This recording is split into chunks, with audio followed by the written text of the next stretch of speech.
A Casa Feego apresenta Seminário sobre o livro Sexo e Destino, de autoria do espírito André Luiz através da psicografia de Valdo Vieira e Francisco Cândido Xavier, uma coprodução do GEAF. Boa noite, gente. Para quem não me conhece, meu nome é Beatriz. Eu faço parte desse grupo desde o ano passado, acho que um ano e meio, um ano e 8 meses mais ou menos. Quero agradecer muito a presença de todos. Quero também pedir a paciência um pouquinho. Estou começando, estou um pouquinho nervosa, mas confesso que vai dar tudo certo. Queria também agradecer muito aos colegas que fizeram as apresentações antes de mim. Eu tive um começo de semestre um pouco atribulado e não foram todas as apresentações que eu consegui participar ao vivo, mas eu assisti todas gravadas e foi muito enriquecedor assistir o que cada um trouxe e me fez assim, a régua subir lá em cima no nível das apresentações e eu me esforcei bastante, espero que eu consiga entregar também reflexões à altura hoje. E vou começar para falar sobre os capítulos 5 e 6, a segunda parte do livro Sexo e Destino, de Valdo Vieira e Francisco Cândido Xavier, pelo espírito André Luiz. Uma das coisas que mais me deixou interessada nesse livro foi o fato de ser um livro que conta uma história.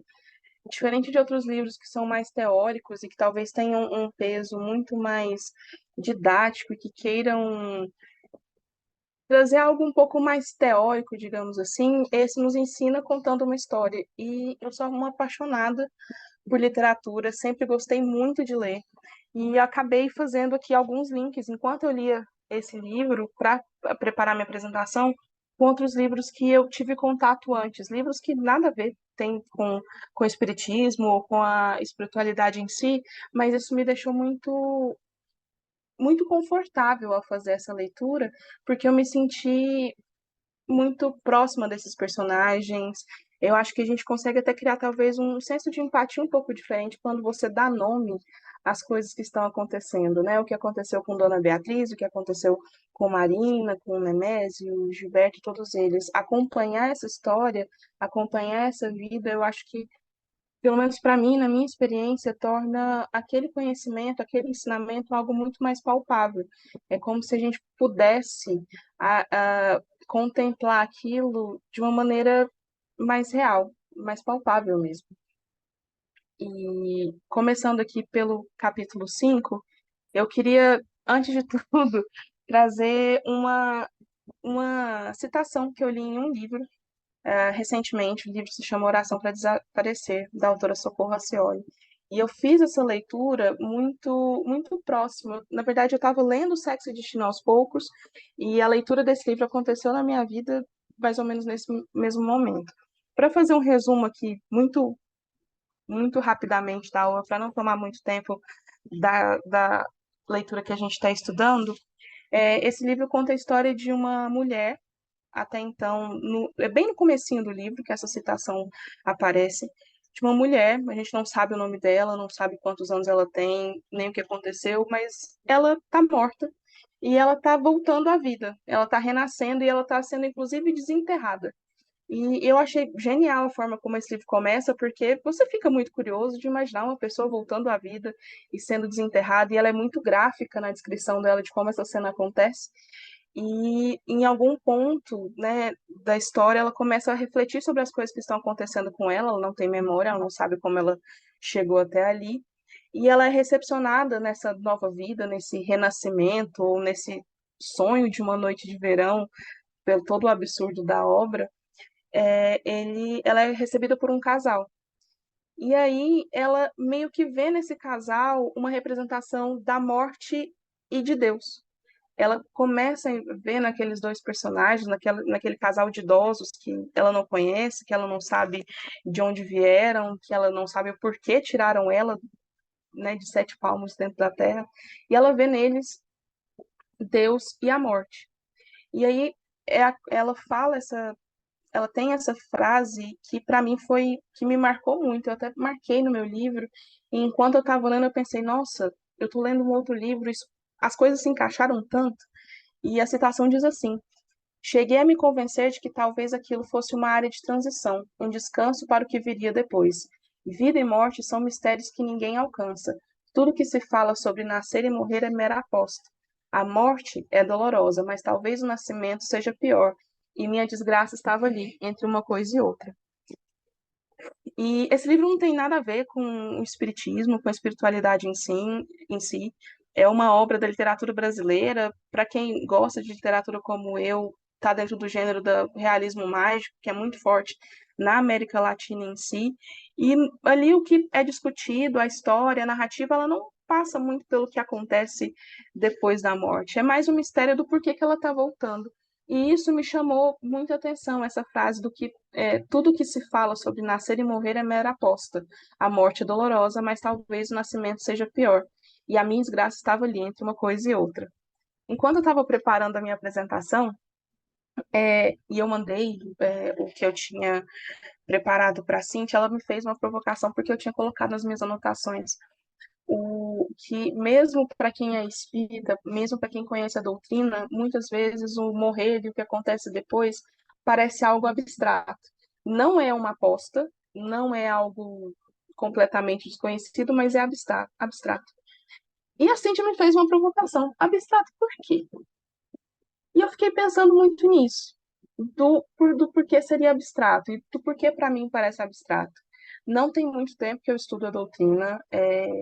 Na infância eu acompanhava muito meu pai ao centro espírita, mas não cheguei a estudar. Sou, como me considero uma aprendiz muito iniciante, não li tantas coisas, mas aquilo que eu li me dá uma ideia que é palpável, sim, do que é o nascer, o morrer, o que acontece entre um e outro, o que acontece depois da morte, né, nesse processo entre as reencarnações, mas ainda me parece algo abstrato dentro da minha experiência, do que eu conheço, por mesmo sendo algo concreto, mesmo sendo algo palpável. A única certeza que a gente tem na vida é de que a gente vai morrer. Parece abstrato porque talvez nessa vida a gente ainda não tenha passado por isso. E o, o sentir o que acontece nesse momento parece tão distante e como se fala muito pouco sobre isso, é uma coisa que a gente até teme. Hoje eu já não temo, mas para mim sou abstrato por nem tudo ter sido uma experiência. Parece que a gente ainda não conhece, né, pelo que a gente está passando. A gente sabe o que vai acontecer, mas a gente não passou por aquilo de uma maneira própria. Nessa vida ainda não aconteceu. Então, para mim, o processo é abstrato, mesmo que eu esteja me preparando a cada dia para ele, né? E todo mundo deveria estar se preparando também para isso. E aí eu fiquei pensando muito nisso, eu gostei muito dessa provocação, deixou minha cabeça assim, gritando, mas por que que é abstrato? Por que que é, é uma coisa tão difícil de a gente compreender, ou mesmo parece que a nossa compreensão não alcança completamente a morte, sendo que é a nossa única certeza, né? E, de novo, mais uma vez, trazendo a literatura, eu me lembrei, inclusive me lembrei disso 5 minutos antes de a aula começar, e eu não tive tempo de colocar no slide, para quem gosta, assim como eu também, do Alto da Compadecida, que é um filme que eu amo, nunca li o livro do Ariano Suassuna, mas é um livro que eu adoro, e em um momento Chicó fala para o João Grilo que naquele momento, né? Ele fala isso em dois momentos. Primeiro, quando a cachorra da patroa deles morre, depois, quando o próprio João Grilo morre, né? Naquela emboscada, naquela confusão toda que eles causam ali com os cangaceiros. E o João Grilo e o Chicó falam o seguinte: que morreu, cumpriu sua sentença, encontrou-se com um único mal irremediável, aquilo que é a marca do nosso estranho destino sobre a terra, aquele fato sem explicação que iguala tudo que é vivo num só rebanho de condenados, porque tudo que é vivo morre. E as coisas assim vão se encaixando para mim nesse sentido de que tudo que é vivo morre. Todos nós que estamos aqui passaremos por isso. E que nós estejamos preparados para viver esse momento. E o porquê que foi tão relevante para mim trazer essas coisas e por que que essas coisas fizeram tanto sentido enquanto eu preparava a minha apresentação. No capítulo 5, que é um dos capítulos que couberam a mim preparar para o seminário, há um processo que a gente vem acompanhando desde o começo do livro e acontece, que é o desencarne de Dona Beatriz. E a gente encontra os personagens nesse processo. Ela vai finalmente desencarnar. Chegada a noite, o irmão Félix veio até nós e, após felicitar Moreira pela tarefa que realizava, participou-nos da desencarnação de Dona Beatriz. A esposa de Nemésio desligara-se, enfim, do corpo que o câncer combalira.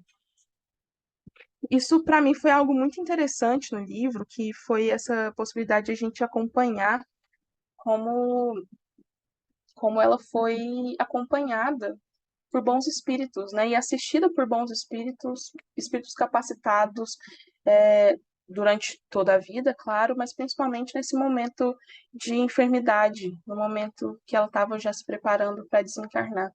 Isso foi muito interessante para mim e acompanhar esse processo traz também uma ótica uma perspectiva de que por que ela foi acompanhada nesse momento por espíritos tão bons, por energias tão boas, por que existiam pessoas ali, espíritos ali capacitados para acompanhá-la nesse processo.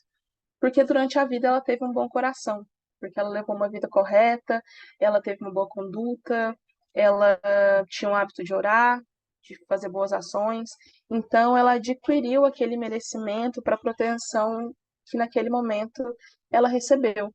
É muito interessante pensar nisso, porque traz novamente essa nossa preocupação, ou mesmo um dever de olhar mais para o que a gente faz, para o que a gente pensa. Eu também estava, ao longo, né, do processo de leitura de Sexo e Destino, eu estava lendo, não consegui terminar, o Pensamento e Vida, Pensamento e Vida também, do Chico, e foi muito interessante como perceber nesse livro e como as coisas se encontram, como o nosso pensamento é condutor da nossa vida. Então, até de nos preocupar com aquilo que a gente pensa, de aquilo que a gente faz, das coisas que a gente compartilha com os outros, que a gente compartilha com a gente mesmo. Então, participar desse processo, né, testemunhar o processo de desencarne de Dona Beatriz é interessante por conta disso também, para a gente saber que nós não estamos sozinhos, só que importa muito o que a gente faz ao longo da vida para definir como isso vai acontecer, como a morte vai acontecer e, e quem vai estar ao nosso lado durante esse processo. Eu até queria trazer aqui, colocando um pouco para o lado pessoal, eu fiquei muito emocionada e até tocada com a coincidência dos nomes. Beatriz, assim como eu, também o pai morreu na infância, quando ela era muito nova, o meu pai faleceu quando eu tinha 10 anos. E uma das coisas que mais me emociona e que mais tem assim esse potencial de querer que eu seja uma pessoa melhor, que eu me transforme, é a esperança desse reencontro. E eu fiquei muito feliz de ver o Neves acompanhando a filha, porque é uma esperança que eu tenho muito grande, que eu possa reencontrar meu pai. E é um dos motivos pelos quais eu estou aqui. Eu quero aprender para que eu possa reencontrá-lo um dia. E ver isso, a coincidência, no momento que eu li, a coincidência dos nomes, o momento da partida do pai de Dona Beatriz, da partida do meu pai também, isso me deixou muito emocionada. Parece uma coincidência muito grande, mas a gente sabe que é a espiritualidade que age para nos mostrar algumas coisas, e isso me deixou muito feliz, me confortou muito, assim, de saber que eu posso encontrá-lo, e é o que eu mais desejo. E sobre isso, sobre essa possibilidade de esperança, do reencontro, a questão 160 do Livro dos Espíritos diz: o espírito se encontra imediatamente com os que conheceu na terra e morreram antes dele? Sim, conforme a afeição que lhes votava e a que eles lhe consagravam. Muitas vezes, aqueles seus conhecidos o vêm receber a entrada do mundo dos espíritos e os ajuda a desligar-se das faixas da matéria. Eu fiquei muito emocionada quando eu encontrei, mais uma vez, quando eu li esse trecho, percebendo de novo a coincidência das coisas e lendo o livro dos Espíritos que pertencia ao meu pai, que ficou comigo. Isso foi algo que me acalentou muito o meu coração, compartilhando um pouco do lado pessoal também. E a gente acompanha um pouco agora no livro, ainda continuando no capítulo 5, para além do que está acontecendo no mundo espiritual, com o desencarne de Dona Beatriz, o que acontece no mundo dos vivos, o que está acontecendo na casa dela enquanto ela está sendo velada. E aí eu queria chamar a atenção para esse trecho que fala sobre como Nemésio e Gilberto pareciam lidar com tudo que estava acontecendo. Vou ler o trecho na íntegra. Nemésio e Gilberto não demonstravam grande pesar nas fisionomias cansadas e impassíveis. A moléstia prolongada no reduto doméstico estragara-lhes a resistência para a representação de peças sociais, mesmo singelas. Amarrotados pelas vigílias consecutivas, não ocultavam a própria depressão. Referiam-se à morta no feitio de um viajor atormentado que, de há muito, deveria ter ancorado no porto do extremo refrigério. O invólucro abandonado por aquela alma boa e veneranda recolhia atenções especiais para apresentar-se no catafalco de luxo, ao passo que ela mesma, inconsciente, se asilava nos braços de irmãs afetuosas, sob o olhar carinhoso de Neves e de outros familiares em carinhoso desvelo. Beatriz, que se preparara laboriosamente para aquela hora, seria conduzida com presteza à organização socorrista do plano espiritual no próprio rio até que se restaurasse as forças, de modo a seguir viagem. Sobre isso, eu tive algumas visões diferentes sobre o porquê que Nemésio e Gilberto tiveram essa reação diante da morte da mãe e da esposa de Dona Beatriz. Eu creio que esse processo de morte também é muito forte para quem fica, é muito intenso. Mas eu não sei até onde eles estavam realmente preocupados com ela, né? E realmente pesarosos pela partida dela. Por motivos egoístas, eles não estavam assim realmente sofrendo. A única pessoa que parecia sofrer de verdade era a Marina. E sobre isso, né, sobre esse egoísmo, o pensar somente neles, até um ponto que a Cintia me ajudou a encontrar, no Livro dos Espíritos, no item 487, dentre os nossos males, de que natureza são os de que natureza são os de que mais se afligem os espíritos por nossa causa? Serão os males físicos ou os morais? O vosso egoísmo e a dureza de vossos corações. Daí decorre tudo mais. Riem-se de todos esses males originários que nascem do orgulho e da ambição. Rejubilam com os que redundam na abreviação do tempo de vossas provas. Dá para perceber nesses momentos que eles tinham outros interesses. E o Gilberto queria que a mãe morresse logo para que ele pudesse seguir com a vida. Nemésio queria casar-se com Marina, viver com ela. Em algum ponto, a gente descobre que Nemésio, na verdade, considerava o casamento não como algo muito sagrado, meio que como aquele ditado do rei morto, rei posto, esposa morta, esposa posta. Ele já sabia quem ele queria. Então, para ele, aquele processo era bom. Talvez ele não sentiu uma dor verdadeira, mesmo que ele dispensasse a Beatriz muito carinho. Ele, por motivos egoístas, ele não, nem por uma questão social, ele conseguia demonstrar grande tristeza ou grande depressão. Ele estava cansado e talvez pronto para seguir o que ele queria para a partir de ali, que era seguir a vida com Marina. E é nesse momento que a gente encontra Marina, que parece ser a pessoa que mais sente a morte de Dona Beatriz. E a gente sabe que esse sentir a morte de Dona Beatriz não tinha muito a ver com o amor que ela tinha por aquela velha senhora que sofrera tanto durante o período de enfermidade.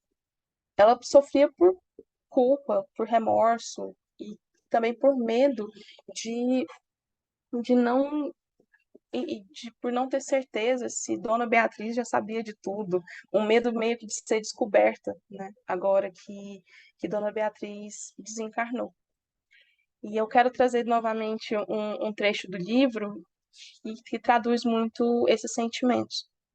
Entretanto, quando o triste retrato físico de Dona Beatriz foi trazido ao estado de repouso que se lhe improvisara, Marina apareceu em pranto de compunção. Chorava, tocada de dor sincera e inexprimível. Parecia, naquela reunião de etiqueta, a única pessoa ligada por laços de amor à piedosa dama, que encerrava, calada e humilde, a derradeira página da existência naquela casa que a fortuna brilhantava. Ao fitar aquele corpo írto, caiu de joelhos em lágrimas copiosas.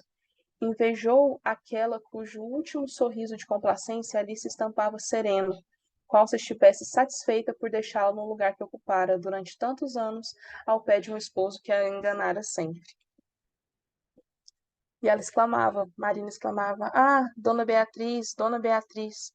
As palavras soluçadas escapavam daquele peito juvenil, como se quisessem traçar uma longa confissão. Acercamo-nos da moça no propósito de auxiliá-la. Entretanto, Félix considerou que o desafogo lhe faria bem. Marina, fadigada pela insônia e desgastada pela ação dos obsessores que lhe exauriam as forças, sentia medo. Contemplava o envoltório desencarnado de Dona Beatriz através das lágrimas, refletindo nos segredos de morte e nos problemas da vida. Se a alma sobrevivia ao corpo, pensava, inquieta, de certo que a senhora Torres vê-la-ia agora sem o mínimo subterfúgio. Certificar-se-ia, quase não sabe, certificar-se-ia de que ela fora ali não a enfermeira espontânea, e sim a mulher que dominava o esposo e o filho. Atemorizada, rogava-lhe entendimento, perdão. Que diria aquela boca silenciosa para ela se pudesse falar depois de auscultar a verdade? Beatriz, porém, naquele instante conduzida ao refazimento, jazia inacessível a complicações da sociedade terrestre. E em lugar dela, era o próprio remorso que lhe salteava na imaginação, acusando, acusando. Nesse trecho, um trecho longo, mas eu quis trazer ele completo, a gente percebe o conflito de sentimentos que Marina sentia naquele momento. Ao mesmo tempo que ela sentia culpa, ela sentia medo, ao mesmo tempo que, de certa forma, até um sentido de satisfação de eu venci, eu dominei seu esposo e seu filho, você nunca soube, mas talvez você saiba agora, e por isso ela sentia tanto medo. Toda a dor de Marina, que Marina sentia, era uma dor legítima, ela realmente sofreu, mas não vinha necessariamente pelo amor, era muito mais por culpa, por remorso, por medo, e tudo isso muito intensificado pela ação dos obsessores que estavam se alimentando desses sentimentos de Marina, né? Tudo isso intensificado pela presença desses espíritos ruins. E, e assim, uma das maiores preocupações da Marina era sobre Dona Beatriz descobrir a verdade do seu envolvimento com o filho e com o marido, né, com Nemésio e com Gilberto. É o medo do julgamento, das consequências que mais assombra Marina nesse momento. Então, é um prato cheio para tudo que podia se alimentar desses sentimentos conflituosos, esses sentimentos ruins. E nesse interim, nós acompanhamos também como o ambiente muda drasticamente de tom e de energia. Quando os amigos espirituais que acompanhavam Dona Beatriz começam a deixar o local, os espíritos não tão legais assim começam a tomar conta, respeitando até o sentimento solene da morte. É muito interessante aqui, num trecho que eu trago a seguir, perceber o cuidado de Félix ao aplicar a Dona Beatriz alguns recursos anestesiantes para que é, aquele novo ambiente, aquela nova confluência de tantas energias não afetasse a Beatriz enquanto ela estava nesse processo no processo de desencarne mesmo. O trecho é o seguinte: o afastamento da filha de Neves e dos amigos espirituais que lhe frequentavam a companhia deixara a vivenda qual praça desarmada de quaisquer recursos que lhe garantissem a ordem. Transcorrido algum tempo sobre o velório em si, vagabundos desencarnados nele tiveram acesso livre. O nível dos pensamentos descambou para a conversação libertina. Nem mesmo a dignidade que a morte infundia ao recinto foi acatada. Relatos jocosos irromperam, suplementados pela chacota dos próprios anedotistas. O irmão Félix, prevendo a leviandade, recomendara se aplicasse à matrona desencarnada recursos anestesiantes, a fim de que se lhe mantivesse o isolamento do licencioso festim praticado em nome da solidariedade afetiva perante a morte. Essa demonstração de cuidado é muito interessante de perceber, mas é muito interessante também acompanhar como esse ambiente, antes um ambiente solene, que estava sendo frequentado pelos amigos espirituais de Dona Beatriz, à medida que esses espíritos deixam o local, ele vai sendo ocupado por esses vagabundos desencarnados, né? E isso também revela um pouco de como é importante que a gente mantenha os nossos pensamentos sempre positivos, para que a gente tenha em nossa companhia energias que também sejam positivas. No livro Pensamento e Vida, isso fica muito claro, e ficou muito claro para mim, sobre qual a nossa responsabilidade nesse no que a gente traz para perto de nós, para isso, para o que a gente atrai. Então, mantendo os pensamentos, as energias boas, fazendo o bem, a gente consegue ter perto de nós também, também energias boas. E não foi isso que aconteceu durante, né, o velório de Dona Beatriz. Não foi isso que a gente pôde acompanhar. E é nesse ambiente pesado, negativo, que a gente começa o capítulo 6, né, ainda da segunda parte. E no capítulo 6 a gente organiza. No final do capítulo 5, né, antes mesmo de virar capítulo 6, nós encontramos Nemésio em visita a Dona Márcia, mãe de Marina e Marita, em uma tentativa de conquistar a futura sogra. O surpreendente é perceber que ele, então, começa a se encantar pela sogra e até mesmo admirá-la de uma maneira diferente. E no começo do capítulo 6, Nemésio e Dona Márcia seguem até o hospital, onde Marita está internada. E nesse cenário, nós somos convidados novamente, através dos sentimentos e das percepções do Cláudio, a pensar sobre como nós julgamos as pessoas, até mesmo criando-nos algumas expectativas em relação a elas. Vou ler novamente o trecho que eu trago do livro. Identificava-se num teste de compreensão e de tolerância. Num átimo, associou os ensinamentos espíritas cristãos que lhe metamorfoseavam o íntimo com Marita em decúbito. Fixou Nemésio e Márcia e deduziu que não lhe competia julgar aquele homem que lhe explorava a família. Mecanicamente, recordou Jesus e a lição da primeira pedra. Estabeleceu confronto rápido e catalogou-se em nível inferior. Com que direito assumiria ante a própria vítima tombada o papel de censor? Indubitavelmente, concluem reflexões instantâneas, amigos espirituais traziam um negociante detestado, experimentando a renovação. E a ele próprio, também considerou humilde, cabia o dever de sopesar as próprias reações, categorizar-se tal qual era do fundo da consciência.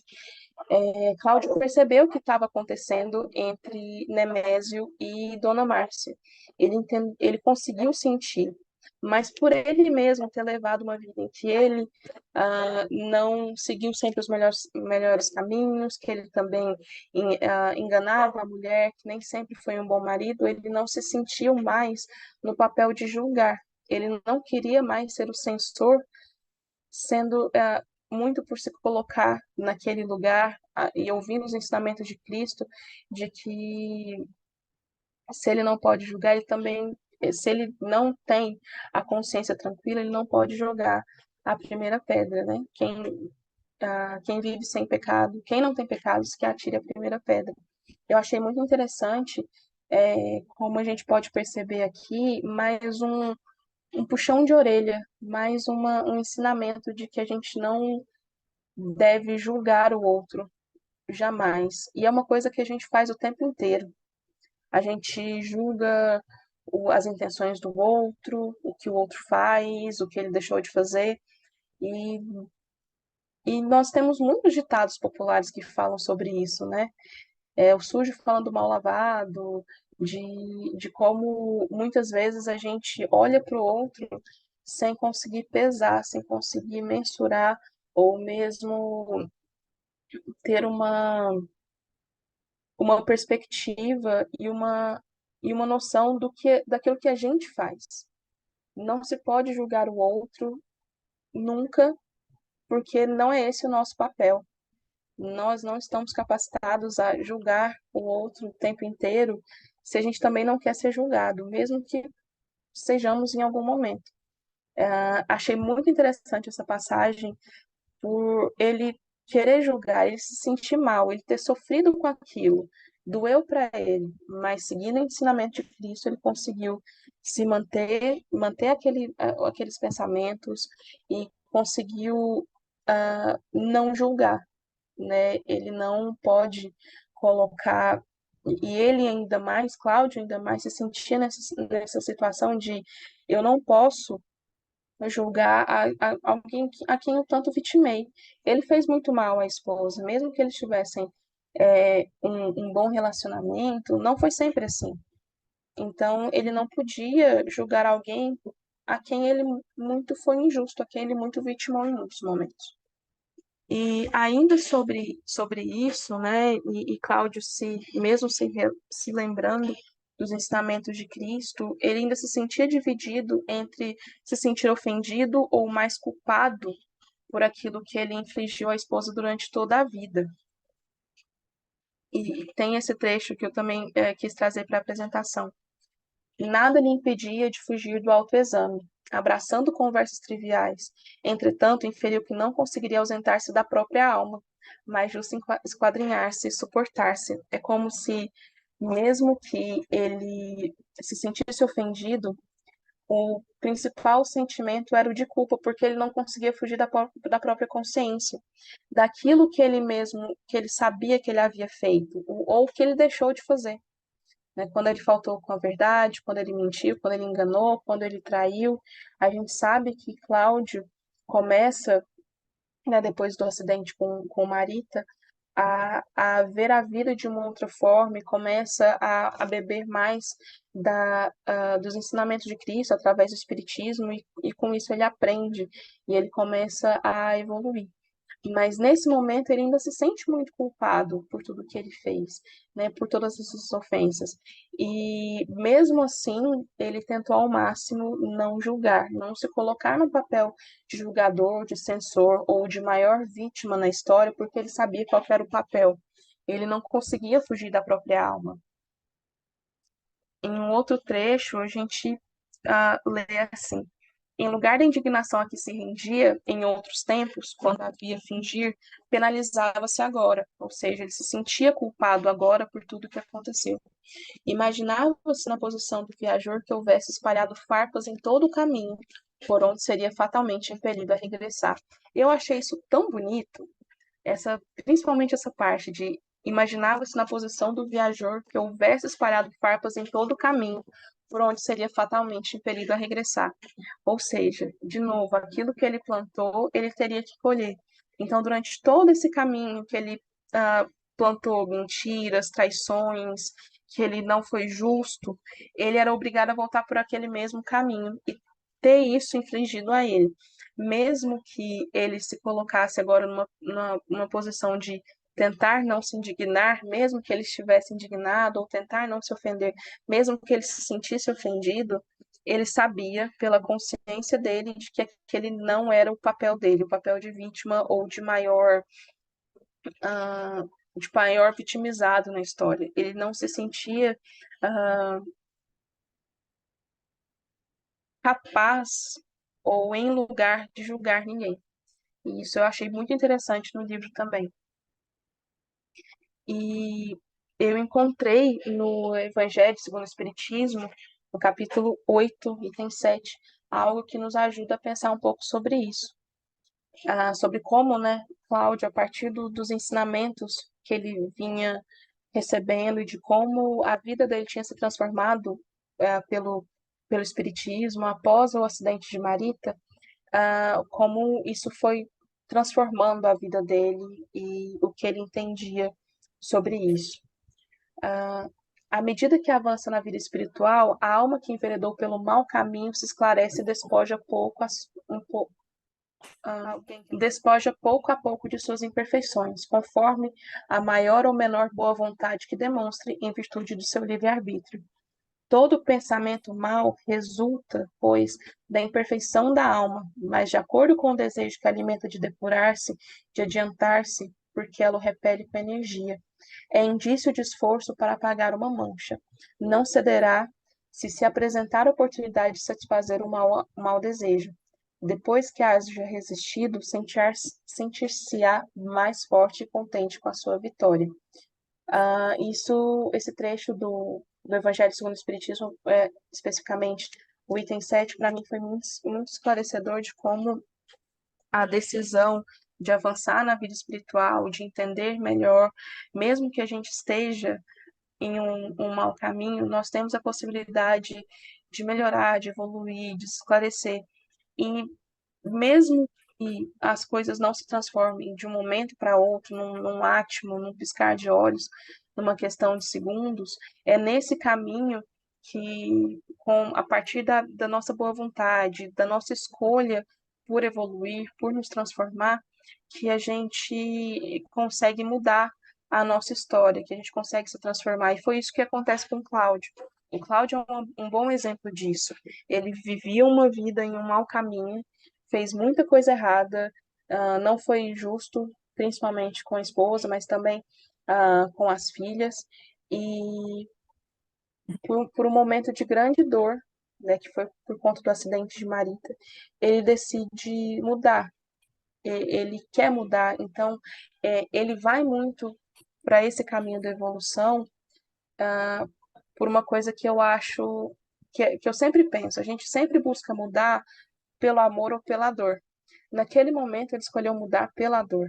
E essa evolução, com certeza, e essa disposição para a transformação foi crucial e determinante para que ele conseguisse ver naquele momento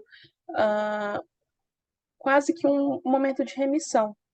Não como se uma coisa pagasse pela outra, não como se um sofrimento justificasse o outro, mas não se colocar num lugar de censor e de julgar Nemésio e Márcia, porque ele sabe que foi algo que ele plantou, foi algo que ele, de certa forma, também cultivou ao longo da sua vida.